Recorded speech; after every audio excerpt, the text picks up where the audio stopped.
College football is over, the NFL is winding down, and as we turn our attention to the ice and hardwood until Sunday, January 22nd, we are slashing NBA, college basketball, and NHL season passes from $4.59 all the way down to $2.99 with no coupon needed.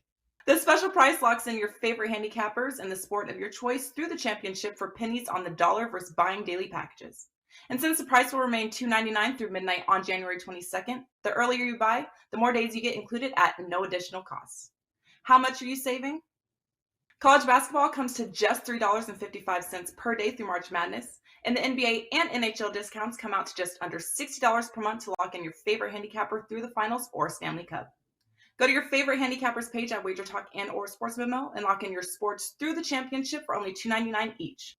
If you want to combine handicappers or multiple sports, email us and we can work out an even more significant discount for you.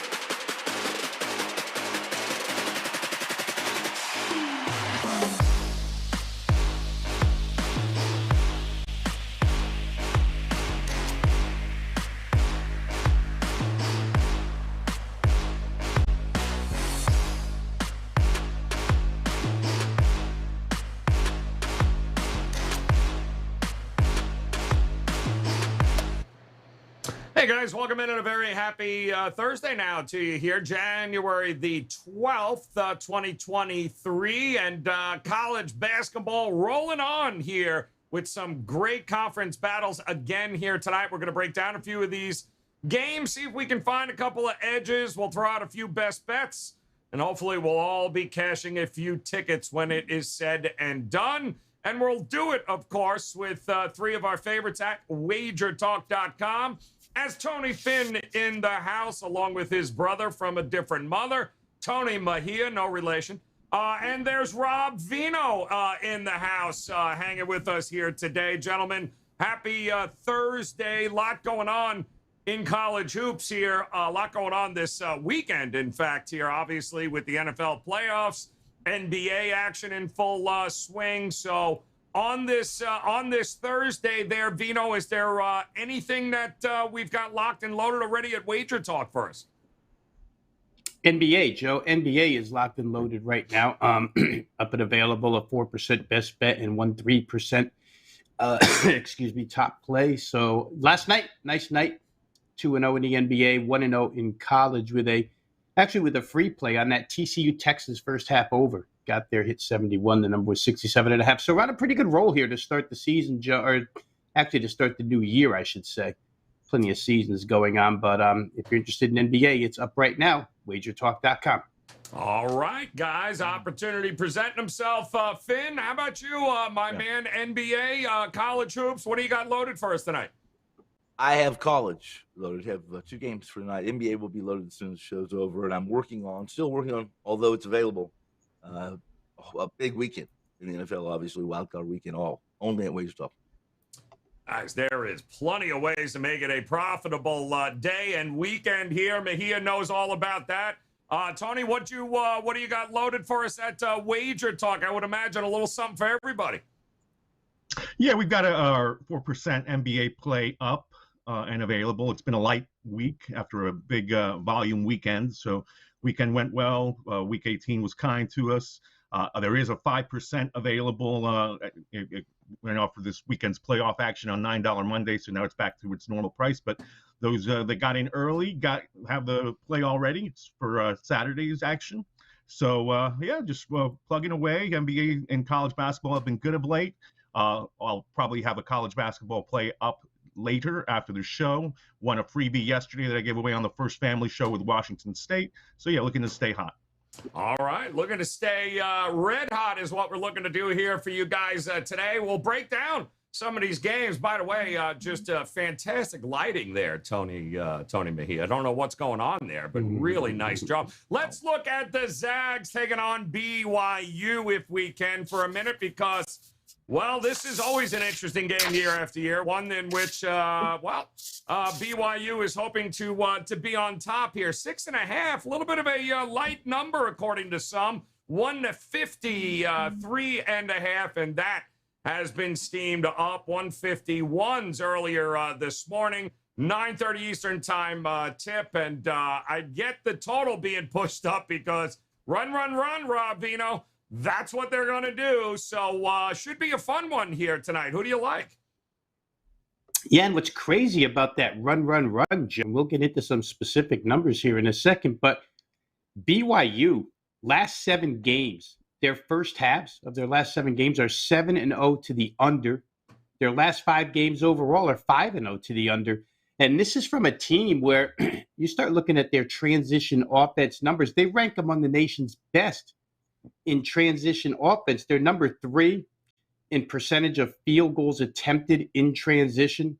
They're number 5 in percentage of field goals attempted off of rebounds within 10 seconds in the nation. So when you're trying to go that fast and you're going to play you're going to play Gonzaga, you would expect run, just like you said. But it does make you scratch your head as to why they played 7 straight first half unders and 5 straight full game unders. Makes no sense. Some of it has to do with the opponents, right? For this contest in league play, Gonzaga's played the more up-tempo teams, right? 3 straight, Pepperdine, Santa Clara, San Francisco, more quick teams. And the BYU side has played the slower teams. Still, I would expect this game to get up and down. Joe, you're talking about a team in BYU, average length of possession, only 16.2 seconds. Gonzaga tops that, only 15.9 seconds. Gonzaga doesn't even hang around on defense. Shots go up within 17 seconds against them. So I think 2 things here. I think both of the line movements are correct. I would be on the Gonzaga side here. It's their 3rd straight league road game. Of course, you do get some time off playing week to week in college basketball, not like the NBA, where back-to-backs could be a problem. But it's still 3 straight road games. The last 5 meetings between these two totals, 147, 194, 166, 153, and 155. Those numbers, except for the 147, either over or right on tonight's posted total. For BYU, Mark Pope says they have to be good in transition defense. It's good to say. I don't know if they can be good in transition defense against this team. And Gonzaga's rim protection, guys, it's not like what it's been. I mean, Drew Timme now mans the rim. And he's not an especially big guy for all his assets. He's not a great shot blocker, force in the middle. So maybe BYU, which scores well in the 2-point range, can do that here. Gonzaga's been high scoring all along. I think I would look toward Gonzaga minus the points, and I would look toward over the total here. And maybe you get an over first half. I know BYU's been 7 straight unders, and they've all been 66 or less. But tonight's number is only 72.5, and Gonzaga goes over that 5 of their last 6 games. So there's a bunch of ways I could look here, all leading towards scoring. Both of these teams top 55 in adjusted tempo. So, yeah, the pace is going to be there, Tony Finn. But we also have a BYU team that loves a little home cooking. 8-0, I believe, for Coach Pope and his team. What do you think? Do they make it a perfect 9-0 here after tonight? And that's the million-dollar question.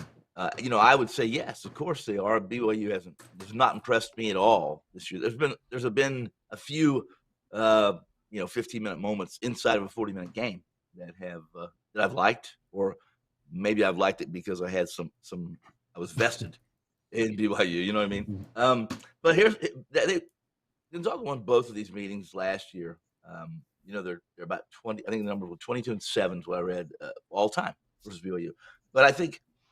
The fact that this is in Provo assists BYU greatly.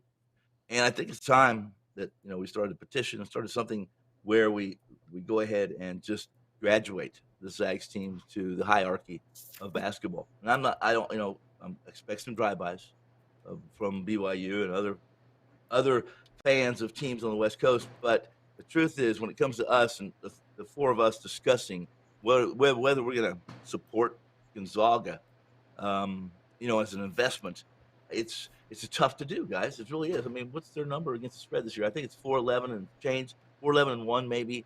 And they have 4 games left starting tonight. 2 games with BYU, 2 games with St. Mary's. That's it. That they have a chance to lose, I think, at least in my opinion. At least all things equal, right, guys? At this point in time, when I look at a Zags game, I'm looking to fade the Zags or stay away from the game. Maybe a total, maybe. You mentioned Timmy being the rim protector. Now, if you listen to or watched any of that last game they played, he was horrible. He's been asked to do too much. If you're going to ask him to play defense and score 25 points, you're probably asking too much from this team. Look at their record. Look where they are in the power rankings. This is one of few's more average. And I hate to say that we're average, right, guys? But I'm on the number in this game, as Joe pointed out, the 6, a little small, maybe. If I'm in this room anytime, anywhere tonight, it will be on the home cooking. Obviously, BYU and Provo. Taking the points, BYU. It does feel a little light here, Mejia, but, BYU's had 5 days now. This is always a game that's circled on their calendar.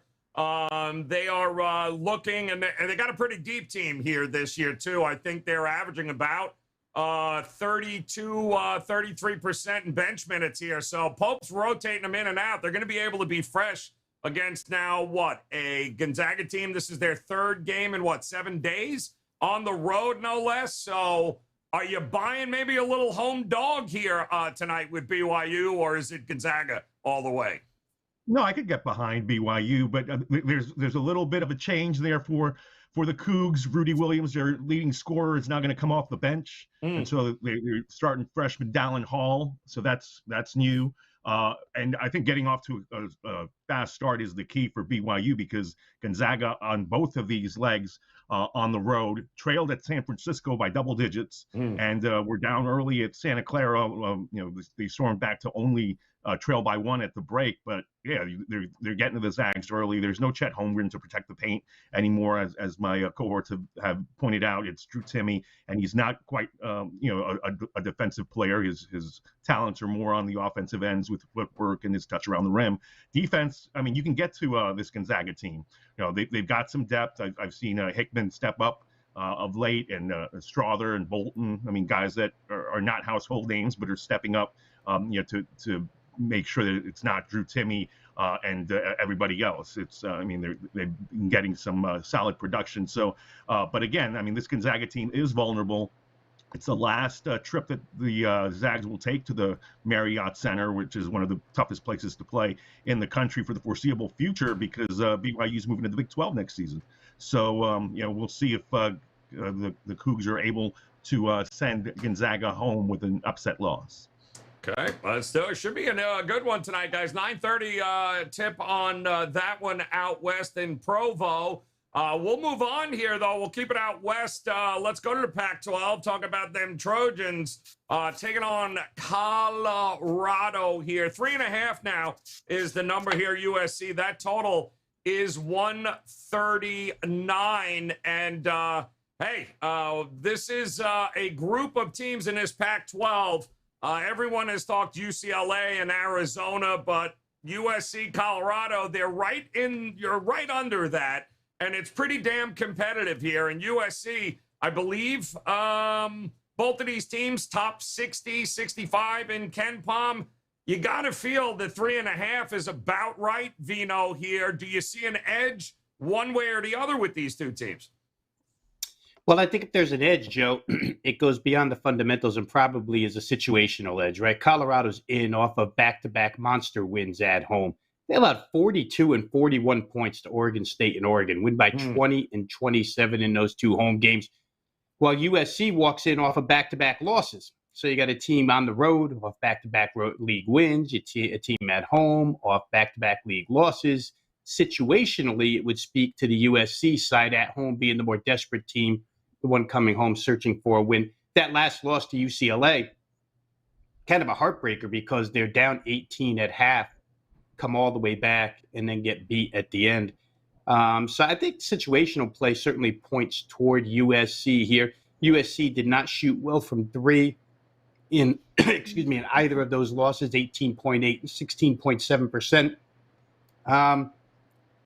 I think it's only their 3rd game in 12 days, which may be, rest or rust, I'm not sure. Colorado's road stuff has been miserable. God, I got to clear my throat here. They lost to Cal. They lost to Washington. They lost to Grambling, all on the road. Much better team at home than they are on the road. I'm going to skip it because we're having a tough time talking here, Joe, but I'm going to leave you with USC minus the points here. I think it's the right side. All right, at home, though, it is a better spot for sure here, Mejia. And there is no doubt there has been some horrific losses for this Colorado team. Just when you want to back them and you're like, all right, I love what they got. Then they lose some of these games and we're like, this is just terrible. 11-5 over and all for USC. They are 3-2 in the Pac-12, a very competitive Pac-12 once you get past Arizona, obviously, and UCLA. Is USC the next level in that crop of teams? I mean, there's a handful of those teams, and they're very inconsistent. So they're in that mix, and certainly they have talent. But big bounce back game here for Boogie Ellis, their best player, because he missed out on that a box out. And Andy Enfield, I was reading the quote of leading into this when he said after that game, that's immaturity or just a lack of IQ about his best player who should know better. So we'll see how Boogie Ellis bounces back in this game. It's a big game for KJ Simpson, Colorado's leading scorer. He's from the LA area, so he's going to be up for this one. I like watching Tristan Da Silva, their big man. He's out of Germany, but I think he's a Portuguese descent. He's got brothers that played at Stanford and whatnot, and he's a really heady player. So to me, I think this is a game Colorado can steal. A little bit of potential turmoil for Andy Enfield's Trojans. Huge bounce back game for them. Big opportunity for Colorado to show that they left all their inconsistency on the road in 2022 and start the new year off fresh with a big win. I think they can do it.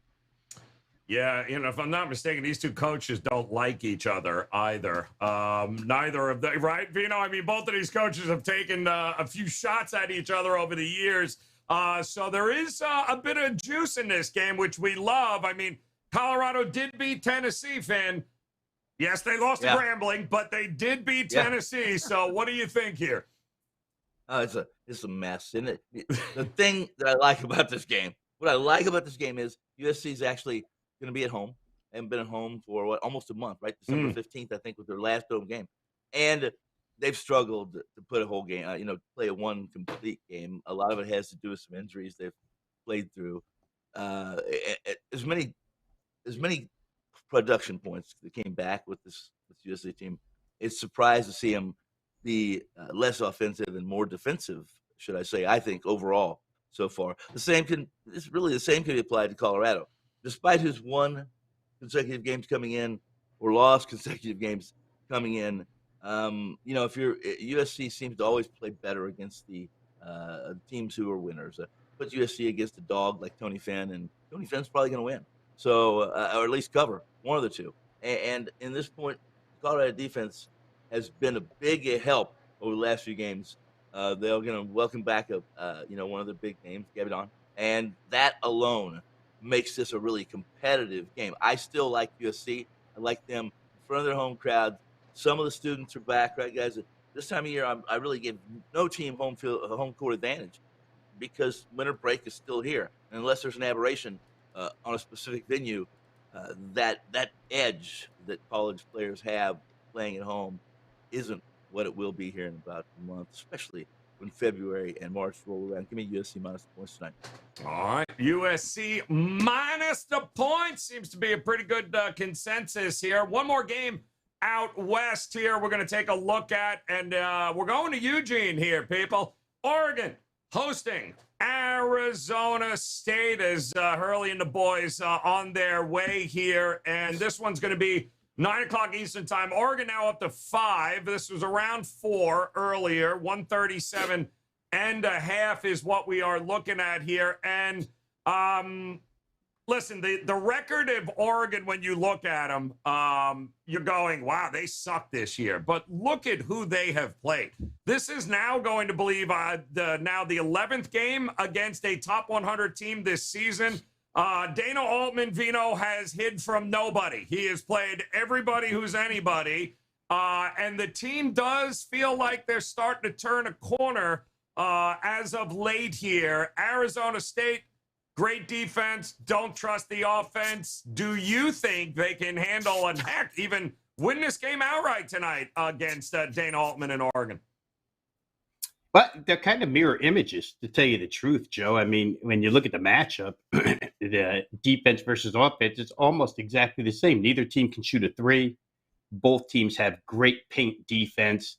It may come down to whoever turns it over the most or whoever can get the most transition points while the other team is not set up on the defensive end. This number, to me, has shot up because of Oregon's health, right? Oregon's health is improving. Keyshawn Bartholomew, it looks like he's going to come back for a few minutes here tonight for Oregon. And of their 12 guys, they'll now have 11 in uniform tonight, which is a lot better than it's been for them all season long. So the fact that they played a tough schedule, Ken Pom ranks it 10th in the nation, and they played it somewhat shorthanded, Joe, really would lead you to believe that there's better things to come down the road for Oregon. I just don't know that the push in the number and the total is worthy of a guy who's going to come back and play, on a minute's limit. The other side, Arizona State hasn't really ducked anybody either. 7 games versus top 100 teams, 6-1 straight up in those games. The common opponent in league play was Colorado. Oregon got beat by 27 last week by that team. ASU beat them by 1. So that could be an edge for ASU here. I think in the end, I like under. I think it'll be a defensive-minded game. The 137.5 seems to be too high. Probably lower possession. I'm going to stick with that, Joe. I'm going to play under 137.5. I don't think you can go wrong with that, Vino, because you're right. Defensively, I mean, this is Hurley's got these guys playing. They're not great offensively, Mejia, but my goodness, that defense has carried them 25th nationally in adjusted defensive efficiency. They can protect inside the paint, but man, Will Richardson here and Oregon seems like they have figured some things out. Do you trust them at home to be laying this number? I do, and it's because of what Rob pointed out with them getting a lot healthier, and now their depth is going to become a factor. And I do look for them to turn the corner. I mean, this is a 9-7 team. You rarely see that out of Dana Altman's team. He's one of the better coaches in this country. But getting Bartholomew back tonight is going to help. They got Nathan Biddle back, a 7-footer. So now they have three guys, 6'11", 7 feet. Kalel Ware, the freshman, and Folly Dante. So they can protect the paint. And I'm with Rob too on the total. I think this is going to be a lower scoring game. Now, mind you, the Sun Devils have hit the over in 5 of their last 6 games. But to me, this is a matchup where it's going to be tight. The game of runs. And we probably won't get to 140. So I like the under on 137. Think that this is one of those games where it might be a race to 65. And I like the Ducks' experience here. The key with Arizona State last season, they had chemistry issues. Guys didn't really like each other, but it was a much more talented team than they have this year. This year, they're playing for one another. The Cambridge brothers, another 7-footer, and Warren Washington, who's done a really nice job protecting the paint. So, that leads me to the play being the under in this one. Probably getting a little too high to back the Ducks, but I do think the Ducks pull out the victory. Yeah, I mean, Finn, they got some point here. I mean, Arizona loves to, penetrate there, get to the hoop, but nope, ain't going to happen tonight. Number 2, I believe, tallest team in the country on average here. They got some size if you're trying to go to the hoop tonight here with Arizona State. I don't trust them to hit threes. Do you trust Arizona State to stay within his number? Well, I certainly don't. You made it. I think that's the best comment or the best sentence for this game. That is, you don't trust them to make threes. Either team to make threes. Both. And you mentioned the size, and Arizona State maybe having a problem driving or at least driving and taking the ball around. They will dish out. But the Sun Devils are, the minor league affiliate of the Kansas Jayhawks. That the Arizona State Asylum in Tempe asked Remy Martin which what he preferred. Was it Tempe or was it Lawrence? And I think we all know the answer to that. But the Sun Devils have kind of forgotten about last year. I think they have. They're 13-3, 4-1 in basketball play, and they're doing it with defense, guys. Really, they are doing it with defense or with turnovers. Being in the right place at the right time, which is unusual for a Hurley team. It's something I just don't trust Hurley to coach up. I don't trust him to coach up shooters, and I don't trust him to coach up being at the right place at the right time. He himself could do so. Oregon, very inconsistent. Again, one of the early season typical Slurpees that you don't know what flavor you have. You know it's cold.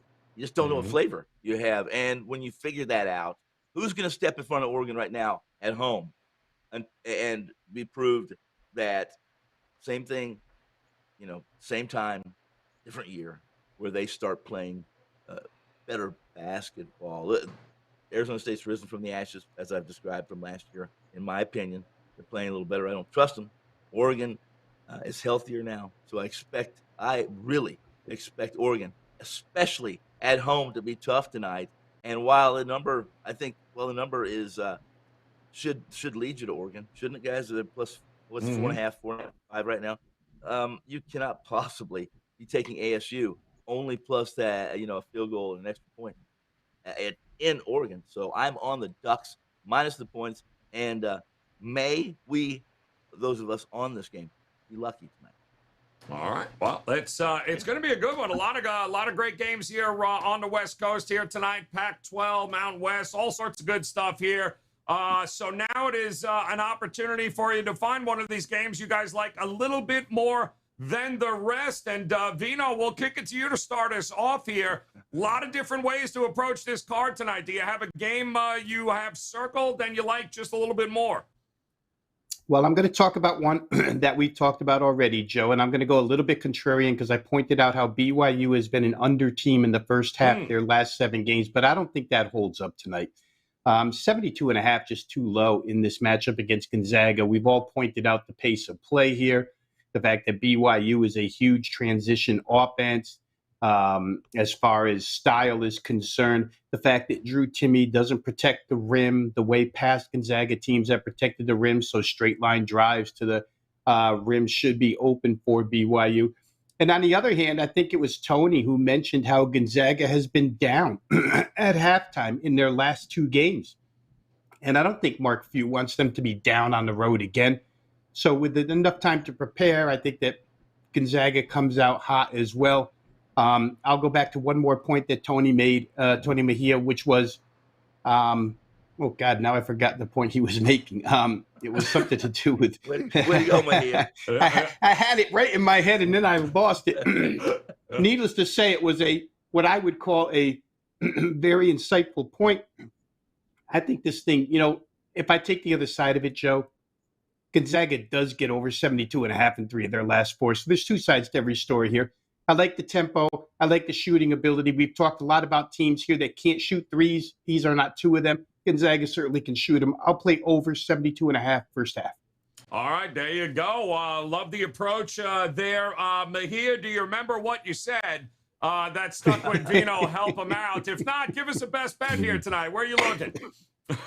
I'm sure it was an insightful point. I appreciate the props, guys. I do not know where he was getting at. But I will go to the Atlantic Sun, where Liberty is going to host North Alabama. This pick is on my page at wt.buzz/TM, so you can get it here, obviously, or you can read more of the analysis there. But it's on the under 134 points combined between North Alabama, the Lions, who do play at a faster pace, and the Liberty Flames, who operate at a pace akin to watching paint dry. I mean, they're 11th in the country in points allowed for a reason, 58.8, and they just gave up the most that they've allowed since late November. So they gave 62 points against Eastern Kentucky in their first A-Sun loss. So getting back home, Richie McKay's team, I'm sure will have a commitment to defense today. North Alabama is not going to be able to get them out of their desired pace, which is basically milk the shot clock and concentrate on the defensive end. So we like the under on 134 points between North Alabama and Liberty. All right, there you go, guys. Love it. Looking like we got a little something for everybody here tonight in these conferences here. So Tony Finn, are you going mid-major? You going big? Where are you going to go here tonight for a best bet? Low, what do you call it? Low major? Not mid, but low major. Yeah. Low major. Well, I don't know. It depends on how you feel about the whack. The whack is back, right? Right? Whack's back. We're going to go to a game between the New Mexico State Aggies and the Seattle Redhawks. Seattle, first off, I think until this show, fade, fade, fade. And the whack, I'm really not looking to back somebody. I'm looking always to fade in the conference. I follow them as close as anybody that I know, at least. And for this show this week and until next week, when we all gather around the Mojave campfire and talk campus roundball, the fade is New Mexico State. They're not near the team they were last year. Seattle playing very well, very, very well. And despite some of their liabilities and size, physicality, they really match up well against New Mexico State. State's on a 7-5 run through the first 12 games. They've lost to UTEP, Irvine, Santa Clara, St. Mary's, Kent State. Not horrible, but they're 0-4. Just lost to Southern, Utah, Houston, Austin, and Cal Baptist. Let's go. Seattle -4 against a New Mexico State team that's struggling. All right, there we go, guys. A little something for everybody here tonight, including our friends at the Gold Sheet, because they got themselves a play tonight they're looking at, and it involves, oh, look at this. And Robert, by the way, I'm done with your Houston teams. But it looks like the Gold Sheet is going Sam Houston tonight against Southern Utah. Should be an interesting one. As our friends from the Gold Sheet, they are pointing out that Sam Houston's defense, by the way, pretty good, guys. Number 5 in forcing turnovers. Southern Utah, their offense, turns it over a few times as well. So not a good recipe there. The number 6 in three-point shooting, Sam Houston, averaging just about 40% this year, which is great for them. And Sam Houston already has a road win at Oklahoma, Utah, Texas State, and, of course, New Mexico. So I do think New Mexico State, rather, you have an opportunity to hop on board with Sam Houston State tonight to get it done in pretty much a pick'em against Southern Utah. And, of course, we encourage you guys to head over to goldsheet.com. Check out the write-ups on all the games, as well as the great data and analytics they have available for you. It's all about being smarter bettors, guys, and goldsheet.com certainly can provide all that data for you. All right, I'm going to go with a little off the radar, too. How about SIU Edwardsville taking on Eastern Illinois? I do think it is a bit of a mismatch here, as Edwardsville, pretty damn good, 5-1 in their last 6. They're really starting to come together here. And meanwhile, Eastern Illinois, not great. They seem to be going the wrong way. I don't think there's going to be nearly enough points for Eastern Illinois to be able to keep pace with them here. I think the number is 6.5, somewhere in that ballpark, 6 or 7. I think it's a double-digit win for Edwardsville here. That is where I am going. All right, one more time, guys, here to recap. Tony Finn going Seattle, laying that 4 out west there with Finn, while Tony Mejia, he going North Alabama and Liberty. Don't expect more than 134 points tonight. He's going under. Vino, love the angle here. The first half over 72.5 in what should be a pretty exciting game to watch there.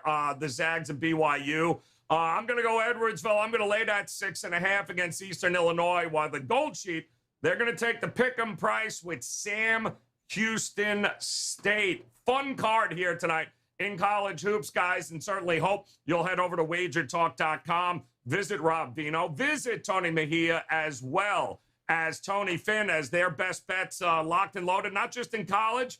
NBA action coming up here tonight. And, of course, Wild Card Weekend. These guys have already got it handicapped up, and they are ready to go with their best bets. Visit them today at WagerTalk.com. Still to come here a little later today, we've got, of course, the NBA tip-off show coming up at just around 4:15 Eastern time here today. We'll break down that slate. A lot of different ways to be able to make some money on the hardwood here today. Hope you'll join us for that as well. In the meantime, on behalf of the Tony brothers, Mejia and Tony Finn, not related, as well as Rob Vino, guys, we appreciate the time. Best of luck with all your plays here tonight. We'll talk to you again tomorrow. Good luck.